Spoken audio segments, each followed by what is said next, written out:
The story of how I lost my voice in childhood, part one. It was a beautiful summer evening in the suburbs of Milwaukee, Wisconsin in the mid-70s. I was 6 years old and my dad had been put in charge for the evening because my mom, after dinner, ran to the grocery store. She ran some errand. And we were going to be going outside to play for a little bit before we went to bed. I asked my younger brother, I have two younger brothers, 2 years and 4 years younger than myself. I asked my younger brother if he wanted to have a race on the swing set to see who could go higher. And my youngest brother and my middle brother and myself went over to the neighbor's house. They had a better swing set than we did, and we had very small yards. So we were in eye shot of my dad. I believe my aunt had come over to drop something off. So my dad was chatting with my aunt, and the boys and I ran over to the swing set. My youngest brother, who was 2 at the time, went to the sandbox, and the 4-year-old brother and myself got on the swings to start racing, right? So we're racing, I'm the big sister, so of course I want to win, and certainly wanted to beat my little brother. And at some point while we were swinging, my youngest brother started to walk towards the swing, and at first I didn't think much of it, and then as he got closer, I yelled out, "Stop," because I could tell that he was going to collide with my swing. So he didn't. He continued to move forward, and of course this is all happening in a matter of seconds. And I know that I can drag my feet to stop the swing, but I was going so high at the time that it all happened so fast I couldn't stop. So I ended up plowing straight into him and hitting him, and then when I came back down on the swing, I hit him again. And I can still remember what it feels like to have that swing like vibrate with his body and the chain of the swing set. And it was like a big swing set, the kind that you see at a playground. This is what our neighbor had.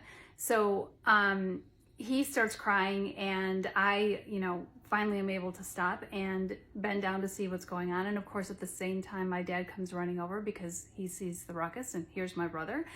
So I immediately start trying to explain to him what had happened. And he basically gave me this look, and my dad always had this look, and immediately if I saw the look, I would start to cry. But anyways, he gave me this look, and I basically knew, shut your mouth, don't say anything more, and he told me to go to my room. So my brother and I left the swing set area so that he and my aunt, if my aunt was still there, I can't remember at the time if she was still there or not, but my dad attended to my youngest brother to figure out, how bad he was hurt.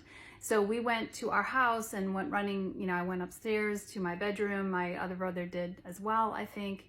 But basically, I remember laying on my bed and crying and feeling really scared because I didn't know how much I'd hurt my brother.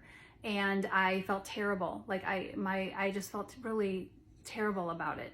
So eventually my mom came home and took over my little brother.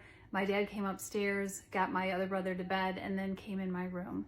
And I tried to, again, explain to him what had happened, my version of the story. So he said, "You're the oldest sister. You should have known better. This is your fault." And he spanked me. And I think that there's a lot that could be, I certainly look at the situation as a parent now of 5 and know that I have myself been in frustrating situations with my kids at the time. I have made a conscious choice not to spank my kids, and there were rare occasions that I was spanked as a child. So I want to make that very clear. This happened to be one of them. And I think that who knows what was going on in my dad's life at the time.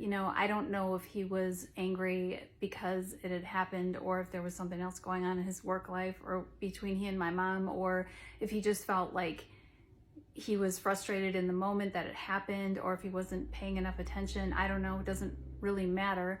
The point is, I realized in that moment in my 6-year-old brain that it doesn't matter what I say.